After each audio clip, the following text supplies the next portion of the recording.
thanks for staying if you do, and you're forgiven for leaving if you do. How's that? All right, here we go. Let's see.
Somewhere over the rainbow,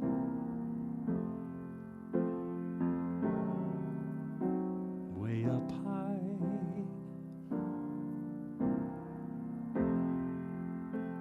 there's a land that I heard of once in a lullaby.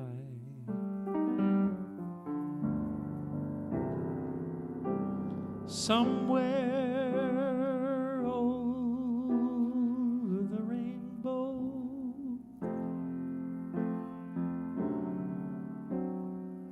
skies are blue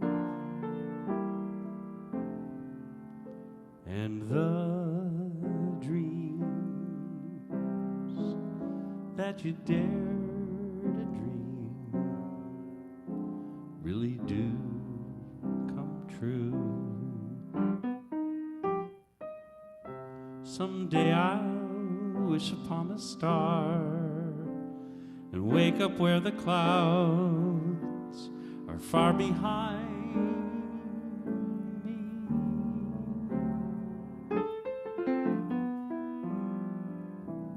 Where troubles melt like lemon drops way above the chimney tops. That's where you'll find me.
Birds fly over the rainbow.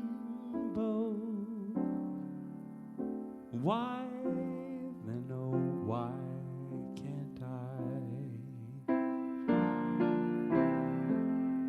Birds fly over the rainbow.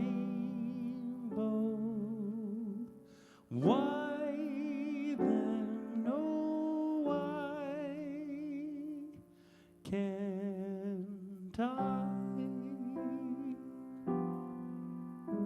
If happy little bluebirds fly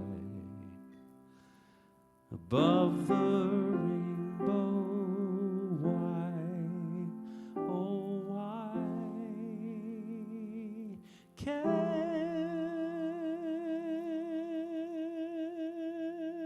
I?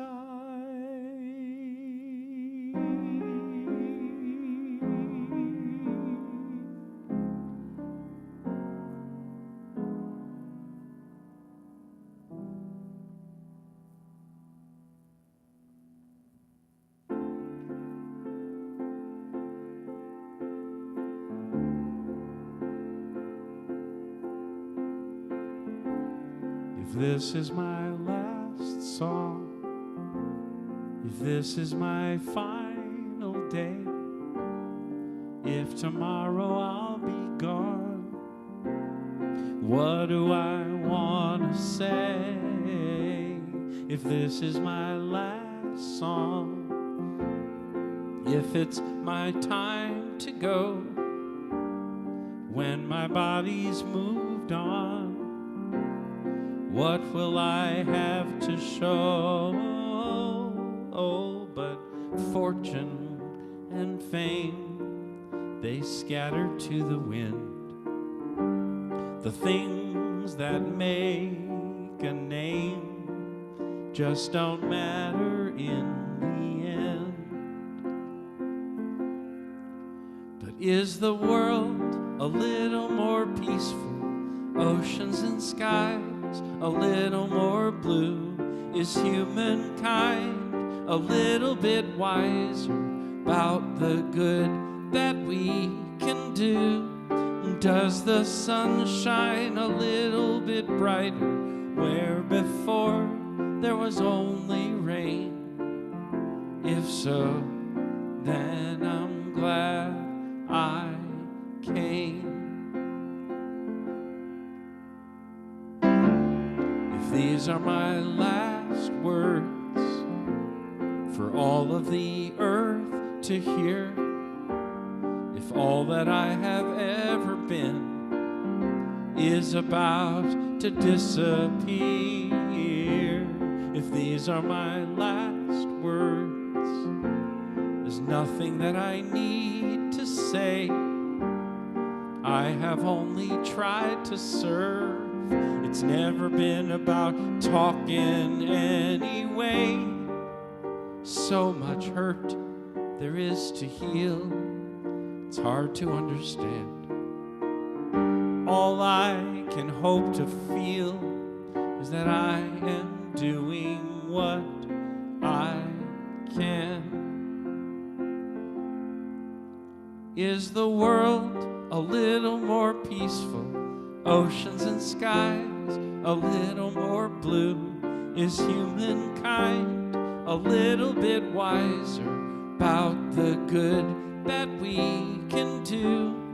Does the sun shine a little bit brighter where before there was only rain?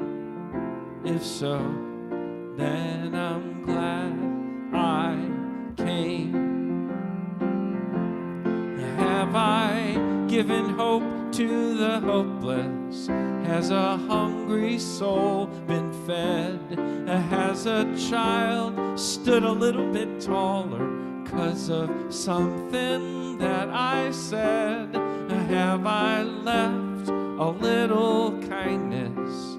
Have I eased a little pain? If so, then I'm glad I came. For that, I'm so glad I came. If this is my last song, what do I leave behind? What do I pass on if I am out of time?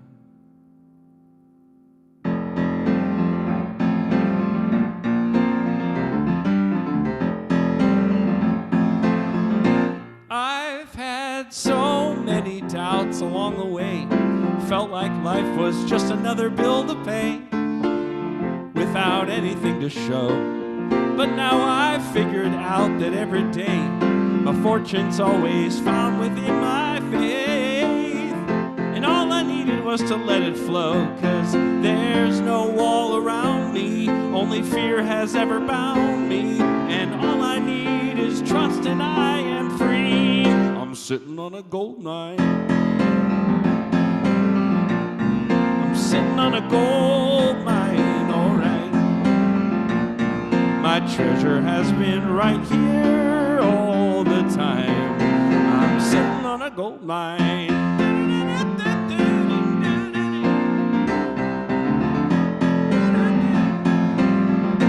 Finally, I'm breaking through so many lies. All those people telling me to run and hide from the truth of what I am. But now I'm telling you, the future's bright. Tomorrow shines like diamonds in the sky. And all I needed was to understand that whatever I'm believing, well, that's what I'm receiving from the riches that reside inside of me. I'm sitting on a gold mine. I'm sitting on a gold mine, oh yeah. My treasure has been right here all the time. On a gold mine. Sitting on a gold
when my hands were emptied,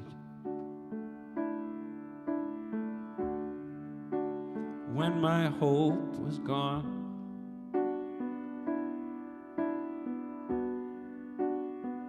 couldn't help but wonder what had I done wrong. But even though my heart was broken, there was no need to despair, 'cause a vessel must be open to put something better there. Oh yeah. Into my empty hands, gently you pour new life for me. Yours is a perfect plan, the ups and the downs, were meant to be. Now I understand you needed my empty hands.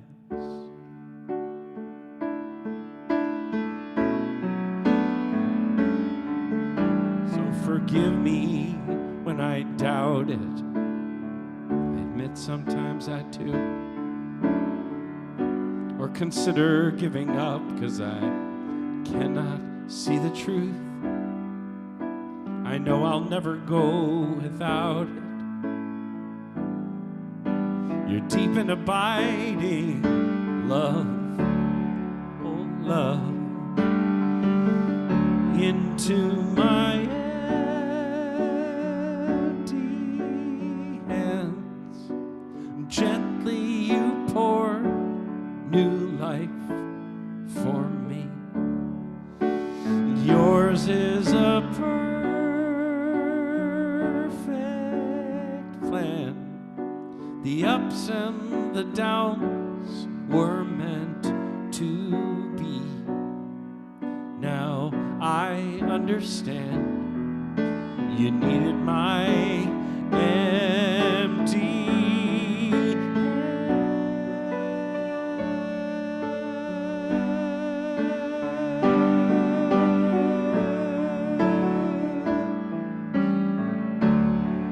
Yours is a perfect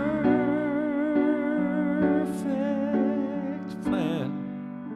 The ups and the downs were meant to be. And I cannot help but cry to think of the gifts you've given me. Now I understand you needed my empty hands.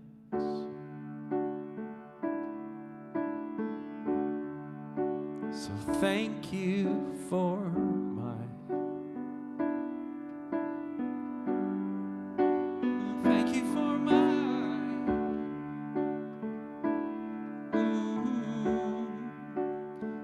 thank you for my empty hands.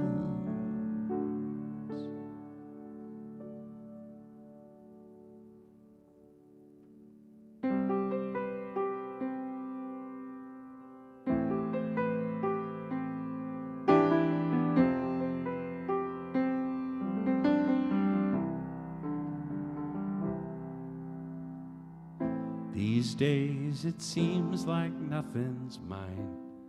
Bank has my home, highway's my time. Even my phone and my TV are selling my memory. But still in my heart is a part no one can see. If an idea comes along, some new vision, some new song, if I've decided not to share, no one knows it's even there. When somebody hurts my heart, when something tears my life apart, how I cry, how I heal, what I hope, how I feel, what's inside is mine alone. My thoughts are still my own. Some things are still secret, some things are still private, some things are no reality show. I live for my wife, I love her, but we don't own each other. We are three lives intertwined, hers, ours, and mine.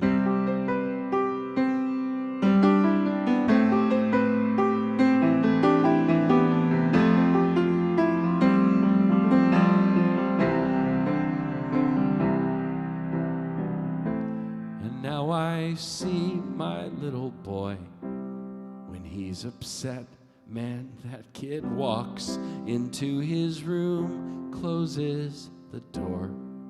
I want to beg him just to talk, but what a hypocrite I'd be if I didn't let him hear his feelings when they come. So I tell him when he's done. If an idea comes along, a new emotion switches on. You decide how much to share. You decide the when and where. As long as I know you understand that you can always take my hand.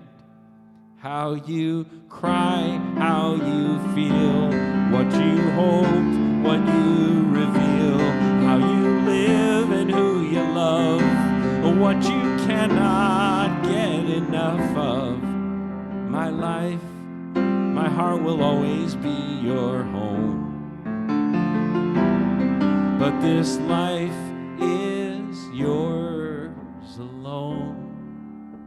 Your thoughts are still your own.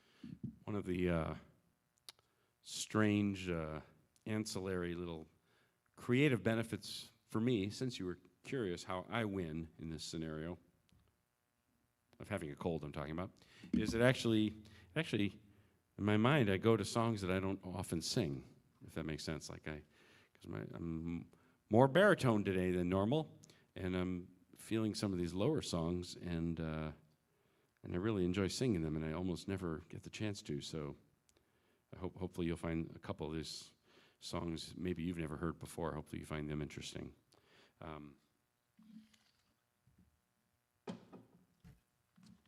However, here is a song, or actually a little medley of a couple songs that you probably have heard, and at least one of you requested.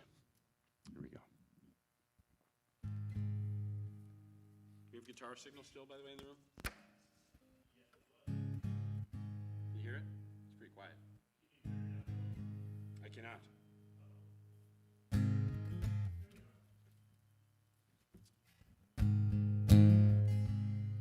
Yeah, there you go.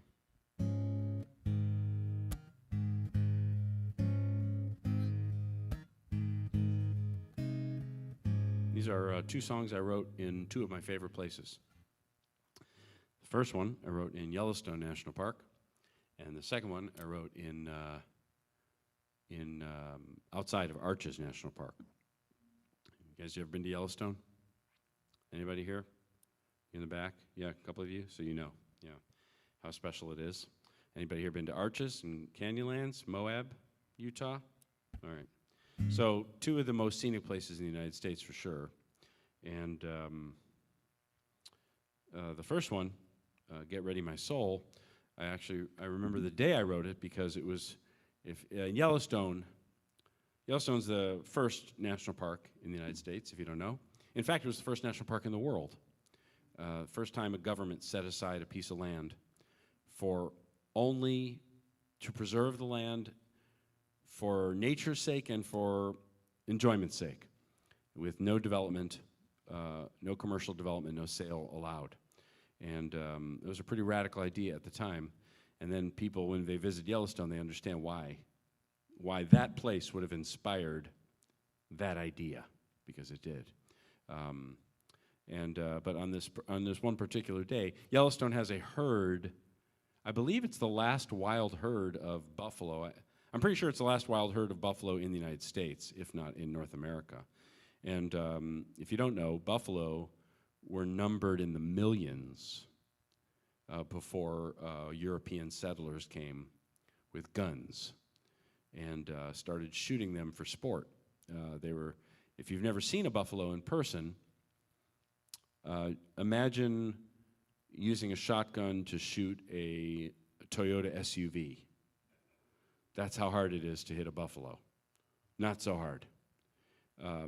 They're giant. They're you know, if you turn the piano on its side, a buffalo is taller and longer and actually probably heavier than the grand piano.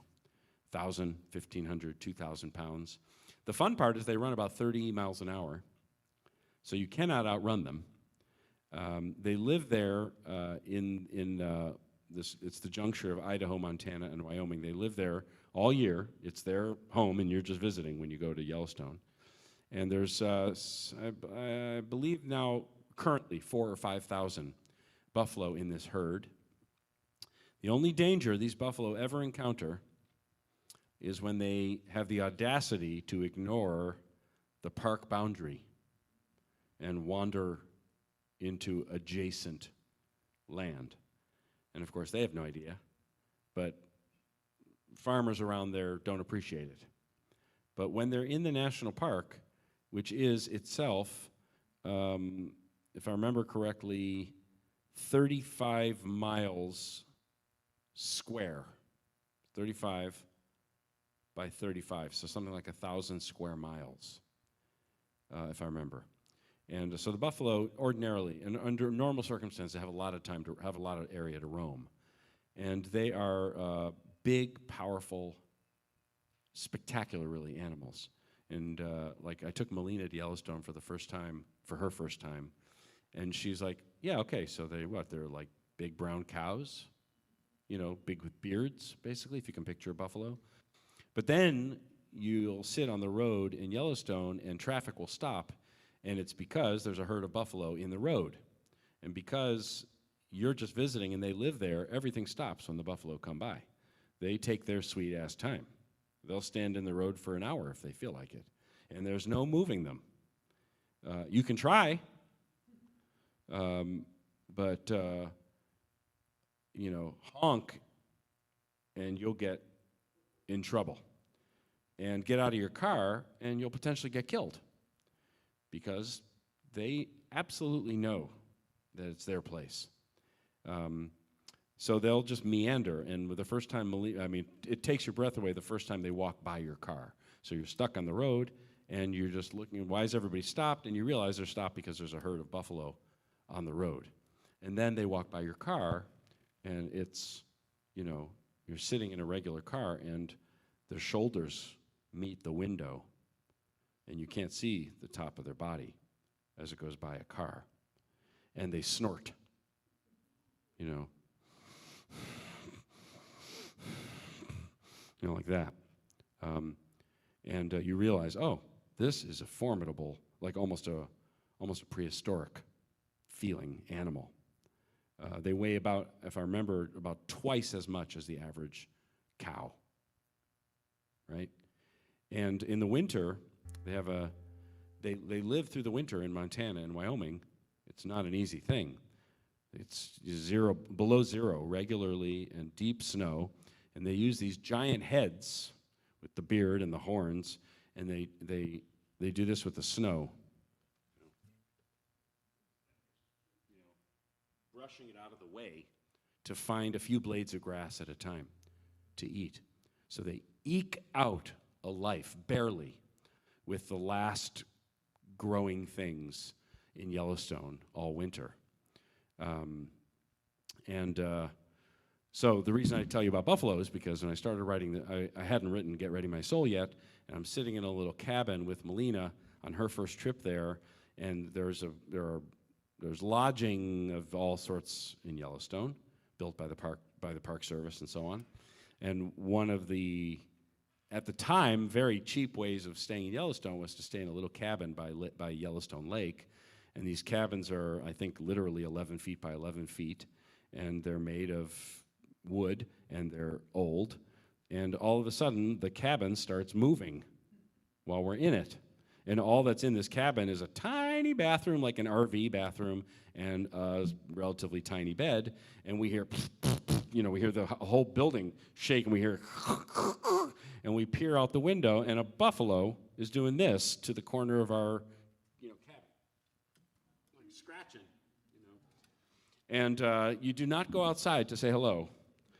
And they scratch. They like bears. They scratch against anything, and they itch like middle-aged men do. And they leave big, thick tufts of fur everywhere, and they really rule the place. And they're very, very special. It's very special, and it's one of those breathtaking. I could digress all day about the different. I don't know what to call them. The sheer number of spectacularly short-sighted and unkind decisions we as a species have made around the world, whether it's colonial decisions or nature decisions, but the shooting of millions of buffalo for sport and for fur, man, that was a terrible, terrible mistake for what they were as a resource and as a thriving ecosystem, as a thing. When you see a few thousand and you try to extrapolate and imagine a million of them, or what there were originally in 300 years ago, supposedly 10 to 20 million of them, and now there's a few thousand left, and they're so spectacular.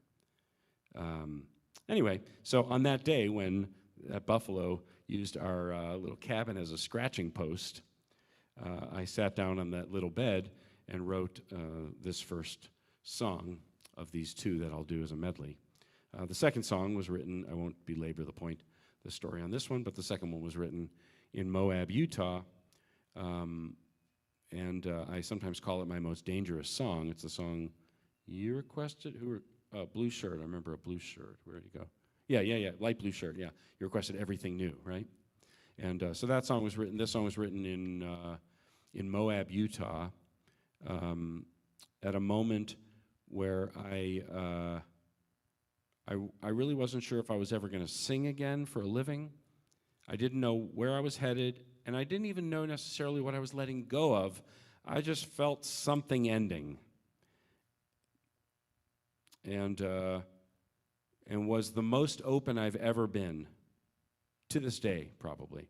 Now I'm pretty open again. I learned the lesson. But at the time, it was very difficult for me to say, bring on whatever is coming next. That's hard to say. People want to know what's coming next. You and me, everybody. Turn on the TV, look through the self-help books. Everybody wants a menu or a guidebook. Everybody wants an expert. And the truth is, most experts are full of it, making it up as they go along, just like everybody else. And so really, life is about, to my observation, it's not about whether it's not about whether we're in charge. It's about whether we accept the manifestly obvious fact that we're not. Because if we accept that we're not in charge, then every day really can be a bring it on moment. But if we think we can hold on tight enough and decide where this ship is going, that's a stressful place to live. And the results, the evidence doesn't seem to back that up. Not in my observation. We can influence it, and we can certainly decide how we respond. But to decide how the world's going to turn, I don't think anybody's got that button to press. Anyway, so here are a couple of those songs.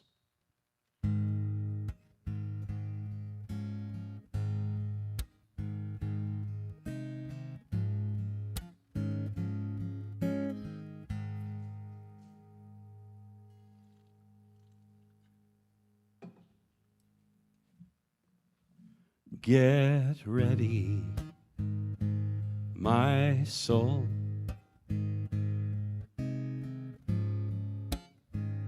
I'm diving in. Get ready, my soul.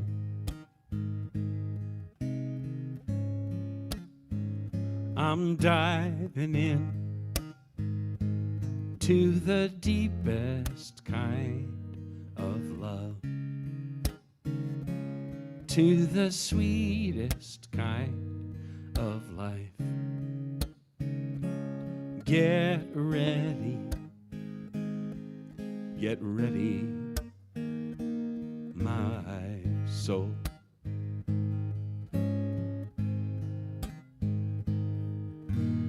Everything I've ever done,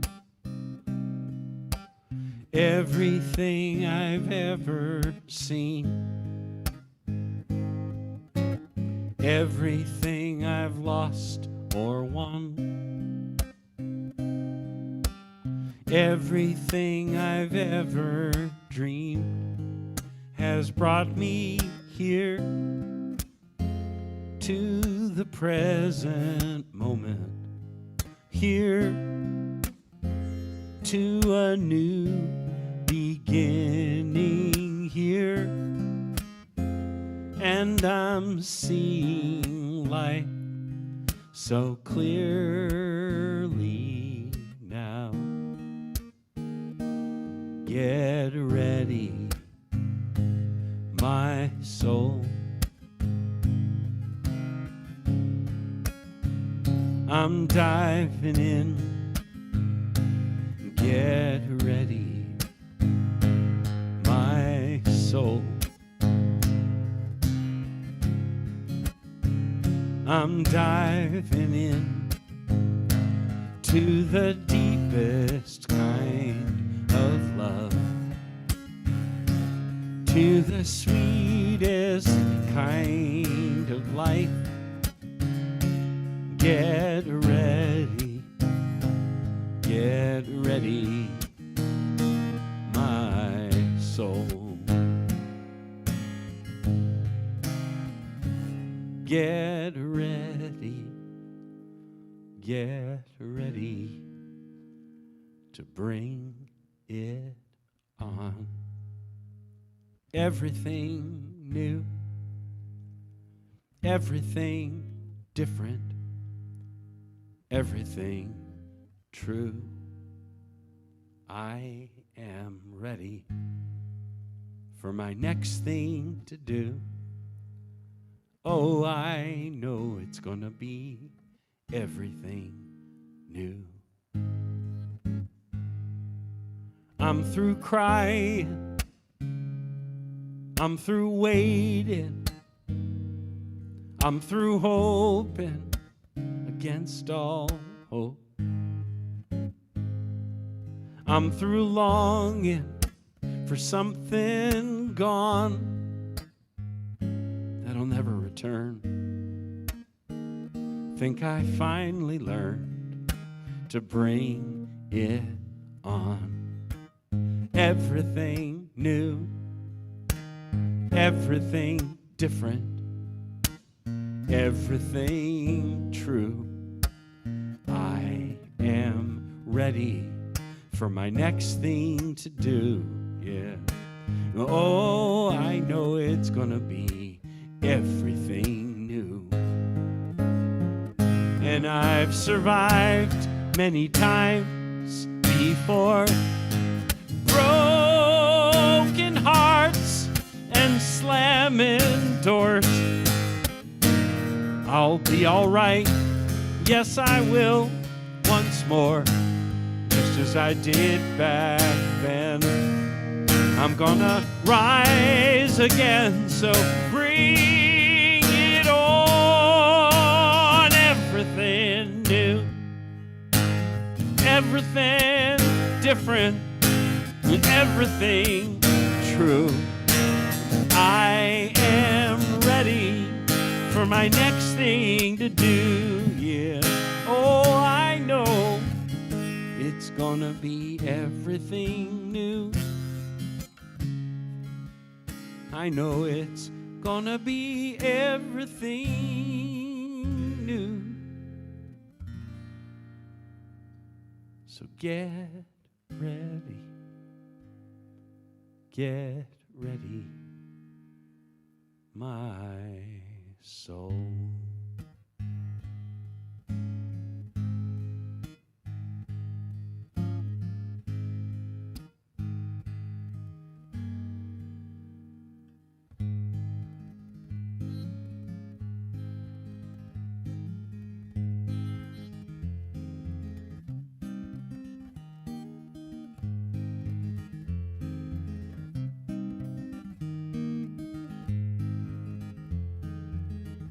Here's a song I never sang. This is another song written in Yellowstone, actually. Sulfur steam rising from the ground,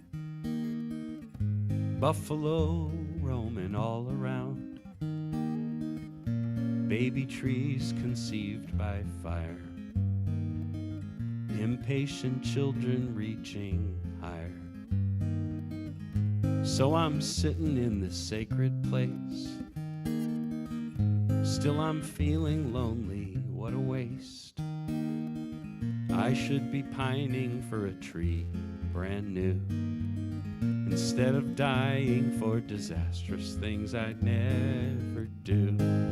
Help me wind, free me sky, sing sweet bird, tell me why I'm so lost, I can't move. Help me win, see me through.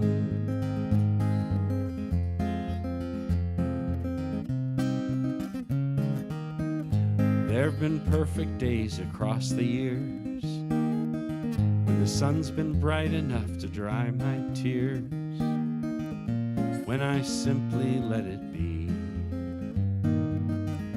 I forgot to think incessantly about me. But lately I can't buy a day like that. Peace of mind pulled in its welcome mat, as old man winter wanders Yellowstone. The mother nature of my innocence seems long gone. Help me wind, free me sky, sing sweet bird, tell me why I'm so lost, I can't move. Help me wind, see me through. Help me wind, see me, free me sky, sing sweet bird, tell me why I'm so lost, I can't move.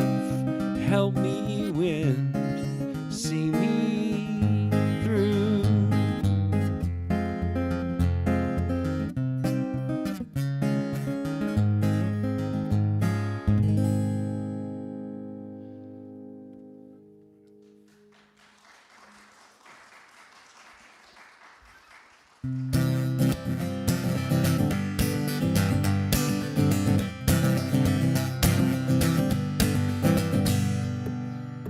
I've been planting seeds on the ground,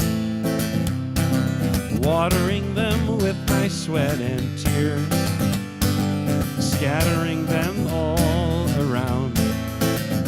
Guess it's what I'm supposed to do with my years. The funny thing is I may know what I've planted, but never what will show. It always seems to be a perfect mystery. Whatever grows will grow, whatever dies will die, whatever works will work, whatever flies will fly, whatever fails will fail, what's meant to soar will soar. I am planting seeds, nothing more. Sometimes I still like to pretend I know what the harvest will be, but I always find out in the end it was never really up to me. The funny thing is when I just do my work and simply trust, it always seems that life is looking out for me. Whatever grows will grow, whatever dies will die, whatever works will work, whatever flies will fly, whatever fails What's meant to soar will soar. I am planting seeds, nothing more. And I am only one of billions of seeds. When all is said and done, I just do what's mine to do and let it be.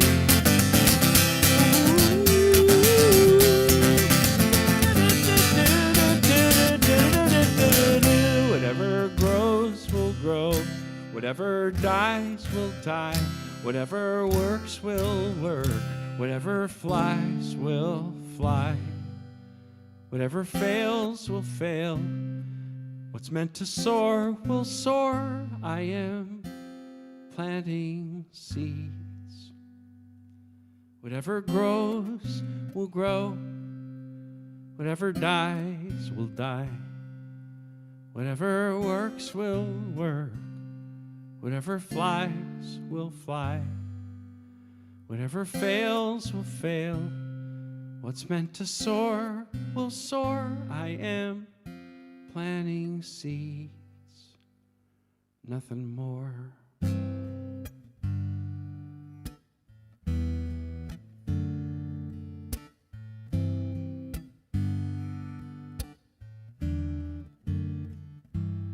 Man, it hurts sometimes to live this life.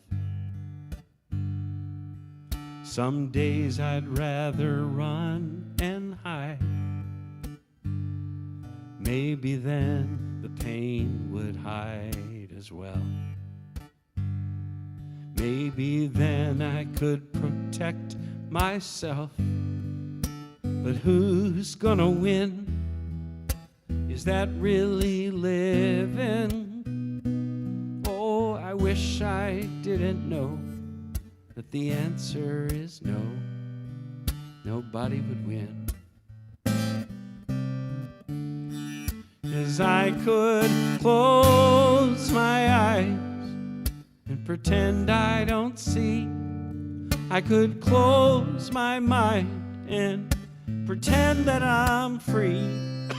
But my but my soul knows the truth. Life means stepping back in.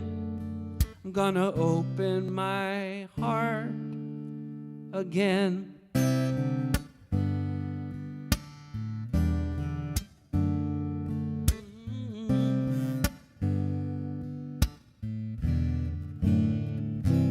Man, it hurts sometimes when I've done wrong. Some days I'd rather just move on. Maybe then I wouldn't have to cry. Maybe then I could protect my pride. But who's gonna win? Is that really loving? Oh, I wish I didn't know. The answer is no. Nobody would win. 'Cause I could close my eyes and pretend I don't see. I could close my mind and pretend that I'm free. But my soul knows the truth. Life means stepping back in. Open my heart. Gonna open my heart again.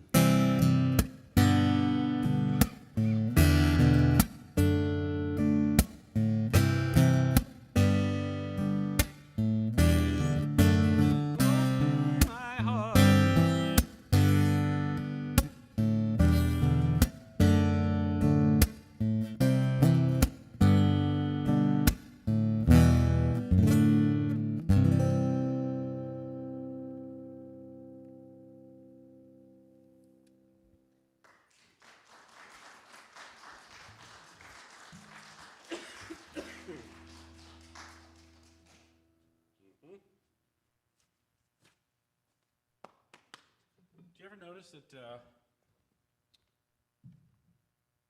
shirts get smaller when you get bigger? I don't remember the shirt being so unforgiving before, but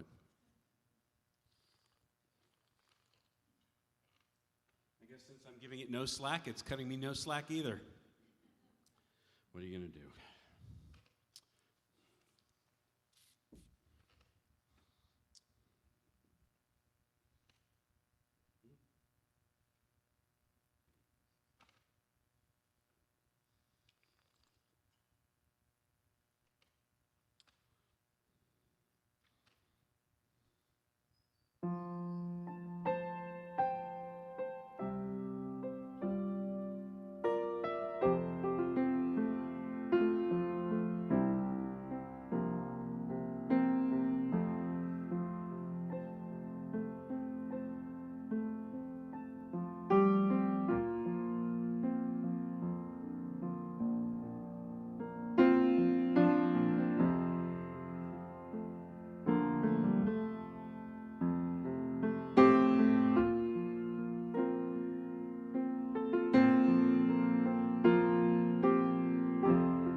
decision. It's up to me to give up my heart. Love is my decision. No one else can tell me to start. And once I decide to change my mind, God will show me how. Love is my decision. My decision right here and now. Love is my decision. It's up to me to stand on that bridge. Love is my decision. No one else can make me forgive. And once I decide to change my mind, God will show me how. Love is my decision. My decision right here and now. Love is my decision. It's up to me to dance down that road. Love is my decision. No one else can lighten my load. And once I decide to change my mind, God will show me how. Love is my decision. My decision right here and now. My decision right here and now.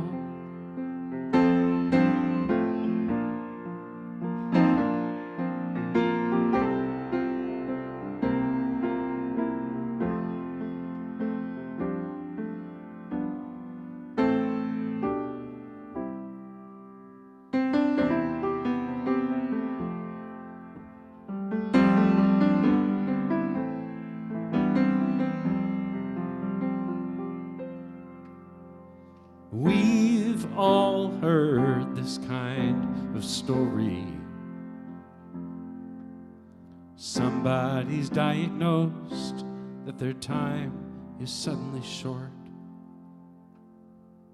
And in the back of our minds, we wonder, what if that news was mine? Would we do more of the same with the moments that remain? Would we live like we were dying? Why wait? Why wait for that fateful fall, for that wake-up call? Why wait until it's too late? There is only today.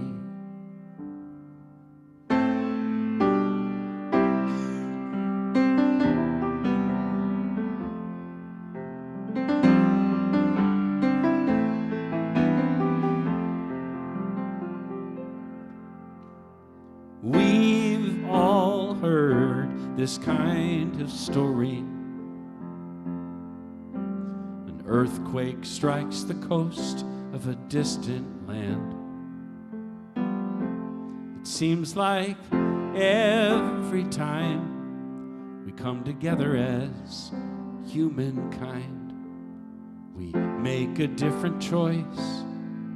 Kindness cuts through all the noise, and we're suddenly united. Why wait? Why wait for that pouring rain, for that hurricane? Why wait until it's too late? There is only today. Why wait? Oh.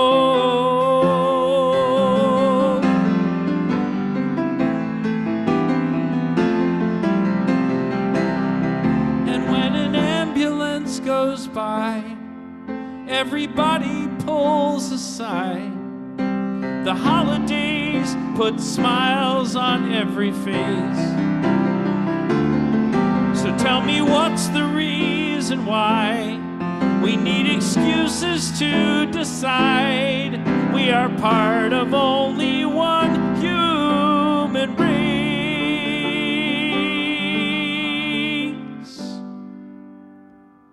We've all heard this kind of story. Someone keeps her dream a secret all her life. Why wait? Why wait? 'Cause if we don't try, oh, that dream may die. Why wait until it's too late? Let the future fall away. Let regret evaporate. There is only today.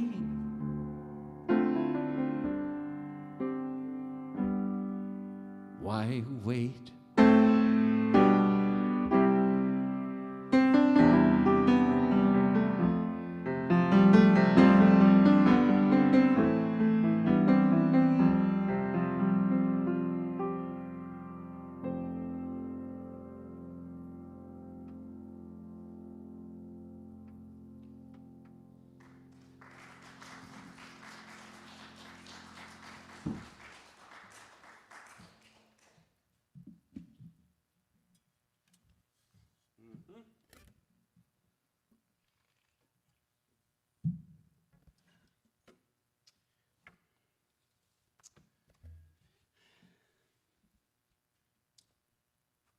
Well, I sang it a couple hours ago, but I'm going to sing it again just for you.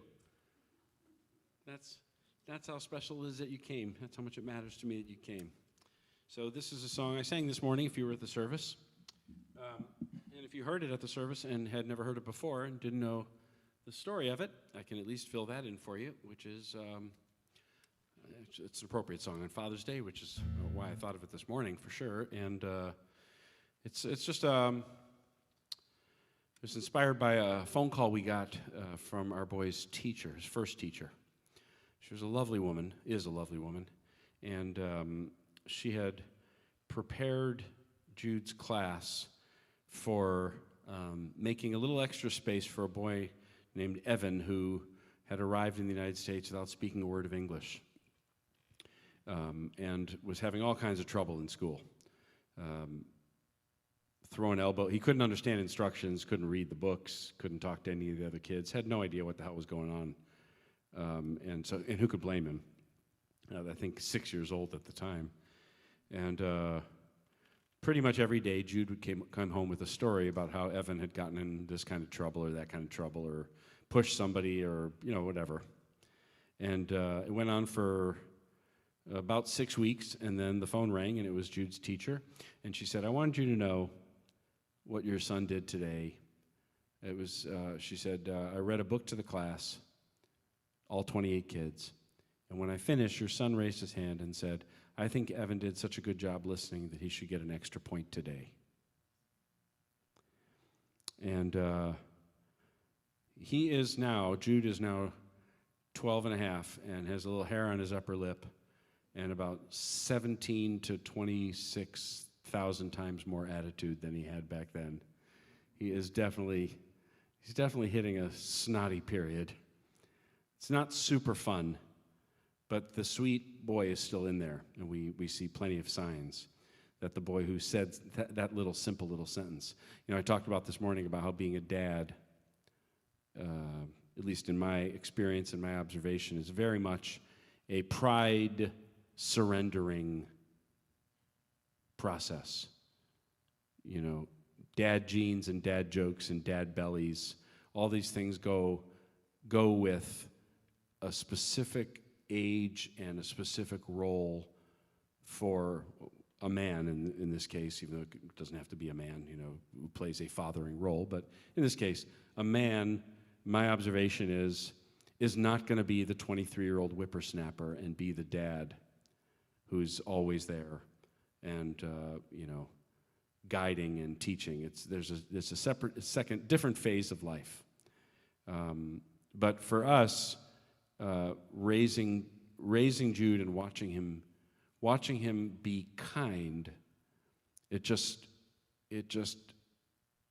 knocked it out of the park for us as a value. There's nothing we'd rather we see in him than kindness.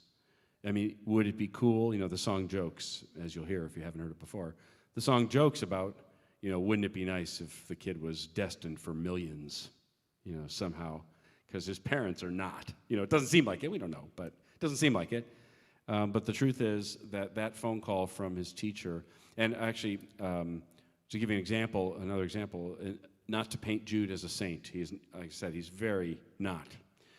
But like this year, there's a kid who he's known since back then. He's just finished 6th grade, which I know sounds very young if you have an older kid or no kids at all. But he's sixth grade. To us, he seems giant, because he's 5'3", and we were there when he was 1'3", But there's a boy in his class all the way through all these years who we know has never been able to live with his mother. His mother lost custody of him, and he's lived with his aunt, who is very cool and nice, but does not seem to be the most together of people from our observation. So this boy has been living with an aunt who loves him and is fully prepared to take care of him, but the boy shows all kinds of signs of lots of trouble with his birth mom. If we don't know anything about his birth dad, if he's ever met him, but he's a very ponderous mood. He doesn't dress. He doesn't dress in clean clothes. He doesn't. He's got that demeanor of a kid who's having a very hard time at home, and he always has. And Jude, on the second day of school, first day of school, he said, I saw this kid. I saw him, and he said he's doubled in weight, so he's very heavy and is wearing clothes that are still way too big for him, in dirty old gym shoes, and it was hard to see because we knew this boy, and I know him personally well enough to know how sweet a kid he is. I've known him. I knew him when he was 5. I know him. And Jude, the second day, Jude saw this boy shuffling down the street on the way to school very slowly, and Jude said, "Wait." And he hopped out of the car to walk with him the rest of the way because he knew that kid was walking to school alone and was probably going to walk to school alone every day. And Jude got out of the car to walk with him. First of all, I started almost crying just at the thought of him doing that because Jude does not like to walk an extra block. But the funnier part about it was that Jude he's long and lean, and he's a very quick walker. And to watch him hold back and walk as slow as he had to walk with that boy, I mean, it was like watching. This is how we walked with that boy that day when I pulled away slowly because I wanted to see because it's such a special thing, So Jude's like this.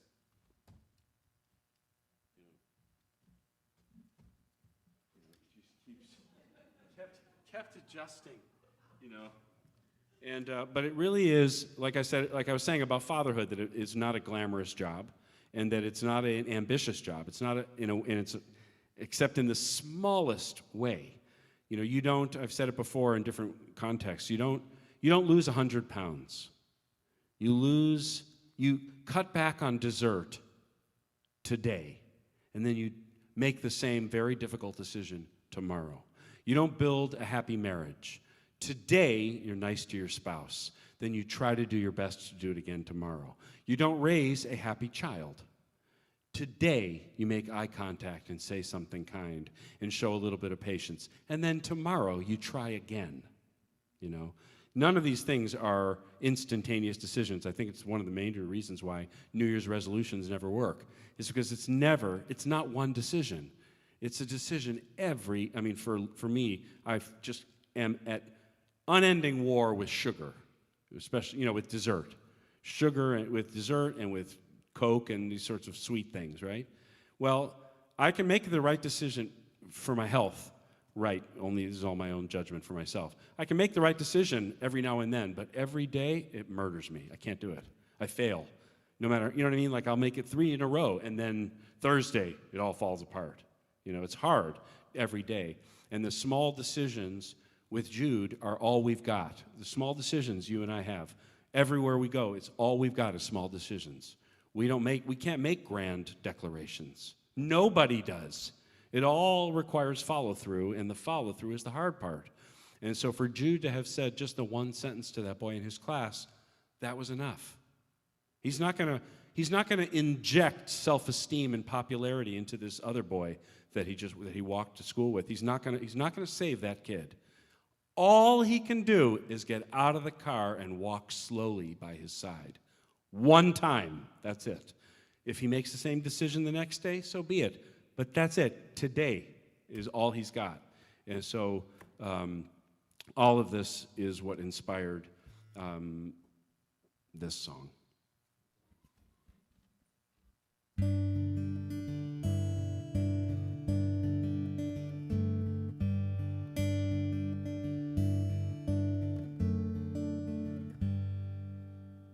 Lately I've been thinking about what motivates me to give a couple dollars to a stranger on the street, to hold the door, carry groceries, help a neighbor in need.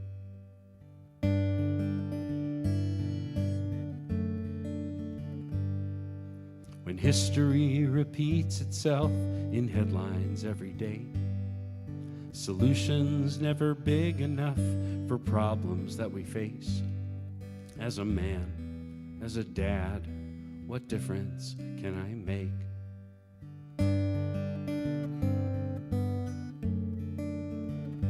'Cause I know better than to think I'll be remembered for a favor or a quarter or a smile.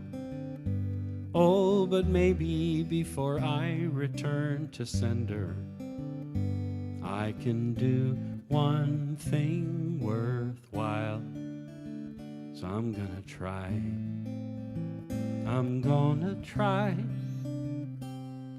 to raise a kind child.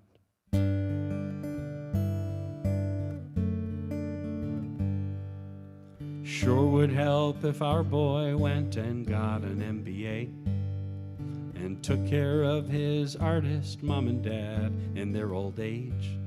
But let's face it, Wall Street probably isn't in his DNA.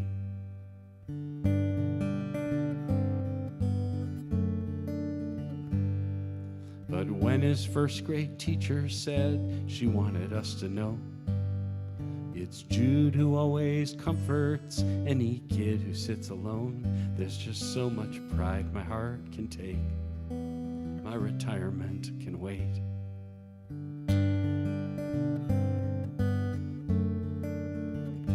'Cause I know better than to think I'll be remembered for a fortune or a pension or a prize. Oh, but maybe before I return to sender, I'll have done one thing worthwhile. So I'm gonna try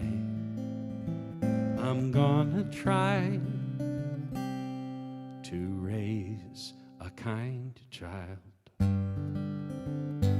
I don't want him to think the world is his to save. It's too much pressure anyway, it can't be done. I don't want him to think he has to be a saint, 'cause the truth is saints don't have any fun. Mostly I just hope, my boy, you'll come to understand. No 401k or GPA can make a happy man. It's having roots, doing good, helping out where you can. So put down roots, do some good, take somebody's hand.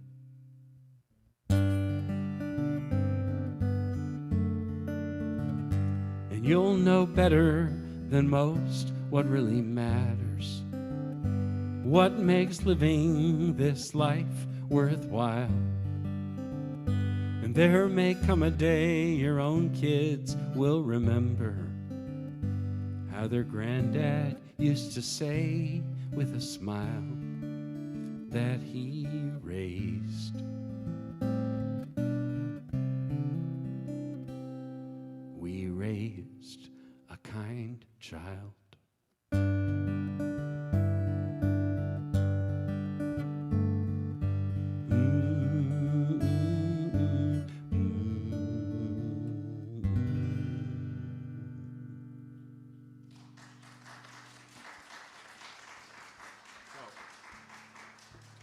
All right, we arrive at, thank you. And thank you for coming. I hope you enjoyed this little relatively quiet serenade. I appreciate you being here. I have, I mentioned this morning, I have some pieces of my wife's jewelry on that little table out there, and the USB drive, the complete collection of inspirational music, 14 albums on there with lyrics, and it's up to about 11 hours of music, 180 songs or so. And then I have individual CDs, if you still listen to CDs, which I personally do. And what else do I have? Oh, a few pieces of woodworking, a few boxes that I made. And I think it's worth thanking this gentleman over here, Jerry. And the reason I thank him specifically, not only for being really truly a gentleman and a very kind and generous person, but also this guitar made by the Taylor Guitar Company, for which Jerry has devoted how many years? 32 years. This is his year of retirement from the Taylor Guitar Company. And this guitar I bought at McCabe's guitar store in Santa Monica in 1998, has had 2 or 3 major repair rounds and overhauls since I bought it, because it's got probably a couple million miles on it. All my songs written on it, and every album recorded with it. Jerry has taken care of me more than once and helped me to navigate Taylor's repair shop just down south from here, and really he and I'm just going to say, I can't identify the person because they're anonymous, but this guitar is in the shape that it's in, which is pretty much mint, because of Jerry and because of the shop and how expert they are, and because of an anonymous giver, an anonymous gifter. My most recent repair was actually covered by somebody as a gift without identifying themselves, if you can imagine. So so I want to just particularly out loud appreciate you for all your generosity. You know, sometimes I'll say, and I mean it, like it's as simple as this: if you enjoyed any of the songs today, you wouldn't have heard them without that guy. I mean, right? It's just that simple. Same is true for you guys in the back with the sound. Anything you heard today that you enjoyed, you heard because of them. You know. So thank you for doing an excellent job today. I was running late today. It was not my favorite drive today. It took longer than expected by about almost a half hour. So these guys were ready for me, and with that silly picture of me and the monkey and the sound, everything good. So thank you for the hospitality from the minute I arrived on the campus. And the only other thing I'll mention, oh yeah, I always forget to mention, but I'm going to remember today, I have Monday night concerts every Monday night on Facebook. Daniel Nahmod USA. Show up there at 6 o'clock on Facebook, Daniel Nahmod USA. And the price is right. If it sucks, you can turn it off and I won't even know you were there. But every show is different, and there's probably, Joan, how many would you say there are now? There's probably 500 shows, 600 shows that I've been doing since the beginning of the pandemic, I would say. It's an absurd onslaught. Every show different, and some of them are pretty good. You're just gonna have to find the good ones. Scroll through the video page and pick a show and press play. If you've got some time to kill, they're nice. They're relaxing, and always a very nice core group of people, several of whom are in this room today, come to these shows and chat amongst themselves, and I sing songs, and then we go. So every Monday night from 6 to about 7, I'm live unless I'm out of town. This tomorrow, even if I still have my cold, I'll be there live. And the reason I'll be on live, the thing I'll be sure talking about tomorrow is my trip to Peru, which I just came back from 2 days ago, in which those of you who were here this morning heard me talk about hanging out with monkeys, climbing Machu Picchu, spending 3 days in the Amazon rainforest, and taking a couple of floats down the Amazon River. It was an amazing trip. And the only other thing I'll say about that is the woman who led that tour asked me to lead a tour myself. And I think I'm going to do that because it was unbelievable. So if you're interested ever in seeing Peru and feel like being escorted and serenaded all along the way, it looks like we'll do that next June, 12 months from now. So if you're even remotely interested, there's nothing final, no commitment whatsoever. There's no signing up or anything. All I need is your email address. I have a journal out there. I'll write down your email address, and when it exists as a thing to sign up for, I'll send you an email. That's it. Because I'm excited to go back and see those places again. Talk about, like with the buffalo, talk about like something extraordinary on earth. Machu Picchu, built by Quechua, built by Incan kings and their subjects, and not slave labor. They were built with just exceptional effort by tens of thousands of people. Actually, they were acts of devotion. If you don't know what Machu Picchu looks like, Google it, or actually I have pictures at my table I can show you. We're talking about rocks that weigh thousands of pounds, and they didn't build these temples and these monuments and these sanctuaries. They didn't build them in logical places. Peru is, we were between 8,000 and 12,000 feet up into the sky. They built them in mountain ranges, on the tops of mountains, not in the valleys. And it is actually still mysterious to this day how they did it. Not just pulling the rocks up the mountains, but then polishing them and refining them and interlinking them so brilliantly and meticulously that to this day, 500 years later, you still cannot slip a piece of paper between these rocks. Okay? They are polished by sand and water by master craftsmen in the year 1500. And they're still there. But like I say about the buffalo, what a loss that millions are gone. A lot of the Incan remains were destroyed by colonial Spanish. They arrived there in 1520, 1525, and promptly decided that they needed to convert the Quechua people into Catholics, and promptly decided that all these spectacular masterpieces ought to be destroyed and the stones reused into Catholic churches.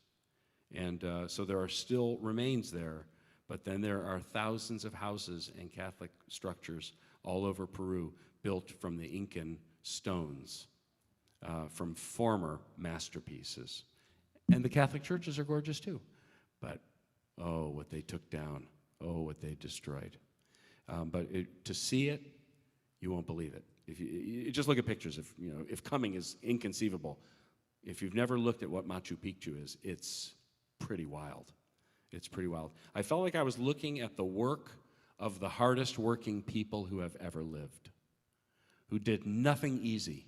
They did it out of devotion. These were holy places for them, and they worked for decades to make these things, to interlock with a peg on one and a hole on the other, and they sanded them and they tightly locked them all together like Legos.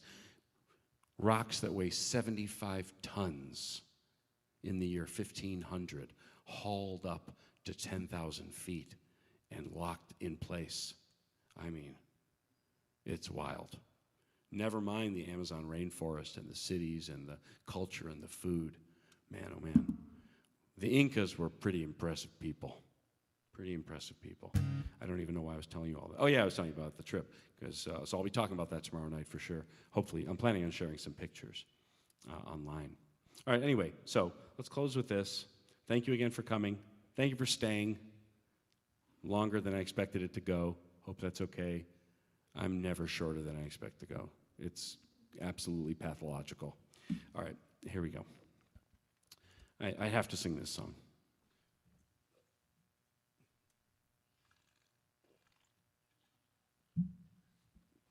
There are just a handful of my songs that are too fundamental to skip. So let's do this, and then we'll say goodbye.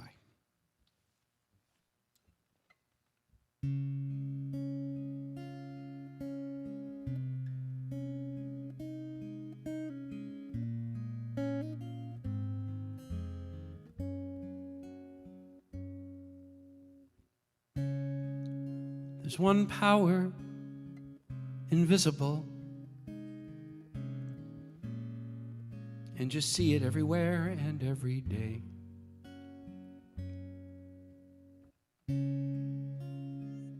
One power, indescribable, and just speak of it with every word you say. Mysterious until you know the truth. As simple as the love inside of you. Call it God, call it Spirit, call it Jesus, call it Lord, call it Buddha, Baha'u'llah, angel's wings, or heaven's door. But whatever name you give it, it's all one power, can't you see? It's the power of the love in you and me. We speak so many languages, different clothing, different colors, different names. But different is only dangerous when we forget that in the heart we're all the same. We'll remember once we close our eyes to see that such distances were never meant to be. Call it God, call it Spirit, or Jesus, or Lord. Call it Buddha, Baha'u'llah, Hashem, or heaven's door. It's Muhammad, it's your mind, it's your soul, or it's your sign. It's the universe, it's music, Mother Earth, or Father Time. But whatever name you give it, it's all one power, can't you see? Whatever name you give it, it's the very air we breathe. It's the power of the love in you and me. One power, yeah. One power is what we are. Before we go, if you're open to it, close your eyes. Let's just, for Father's Day, let's just spend 2 minutes on a couple of thoughts, if you're up for it.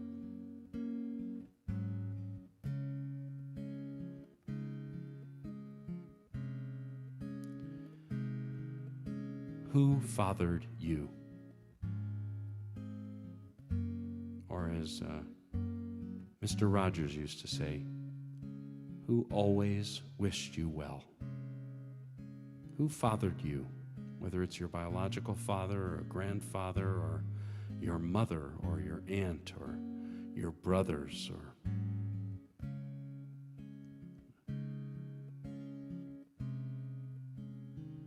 who always had your back, cared about you that much.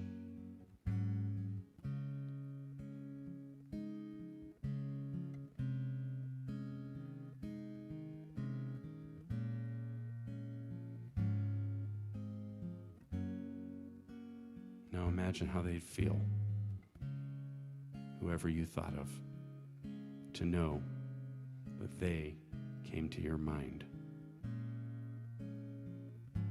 And let's just silently thank them on Father's Day. Everybody needs a mommy and a daddy. Everyone, whether we are lucky enough to have them or have them as biological mommy and daddy or not, everyone needs them. So whoever has had your back, whoever has looked out for you, cared about you, defended you, lifted you up, guarded you, educated you, held you,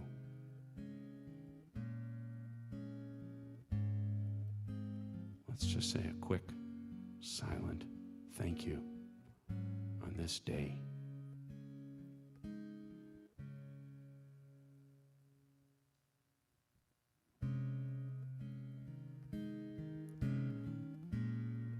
And one other question to ask. Can you think of someone in your life who could sure use that kind of love?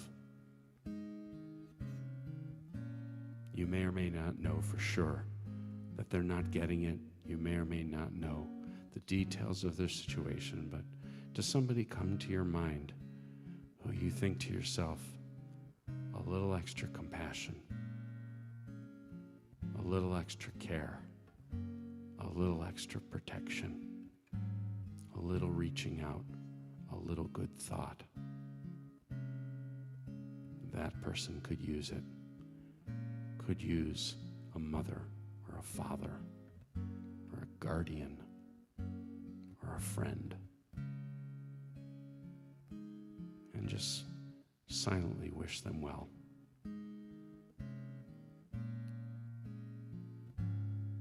And if the thought occurs to you or the moment occurs to you over the next few days or weeks, and I'm telling this to myself too, maybe you and I do a little bit of reaching out beyond our comfort zone and extend that help. Be a little bit of that father, of that God's love for that person who you think of when I say, who could use a hand to hold?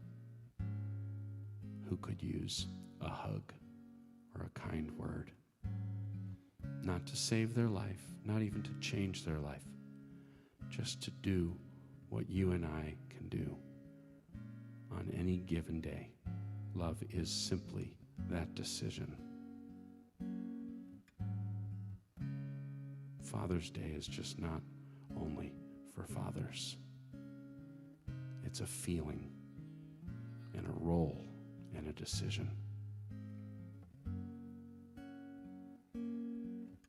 One that we all can make on any given day. After all, every day is Father's Day. It's the moment of creation. It's an everlasting peace. It's the freedom of forgiveness. It's the sweetness of release.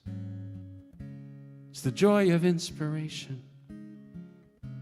It's the sunshine on your face. It's the birthright of all nations. It's the boundlessness of space. It's the beauty of a baby, the serenity of sleep.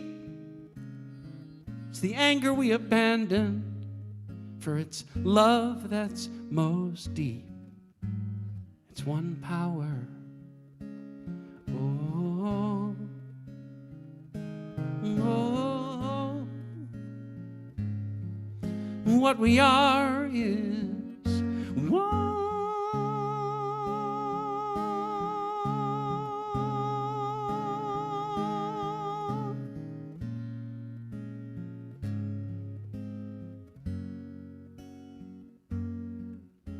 It's the power of the love that lives forever in you and me.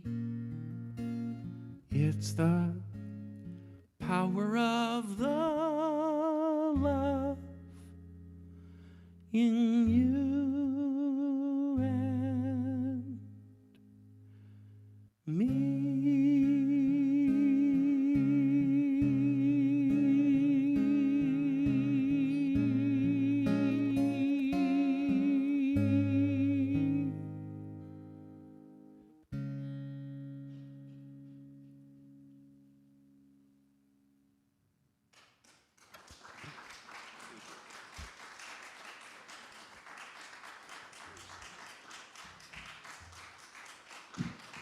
Thank you so much for coming. I appreciate it. Thank you, and happy Father's Day to you.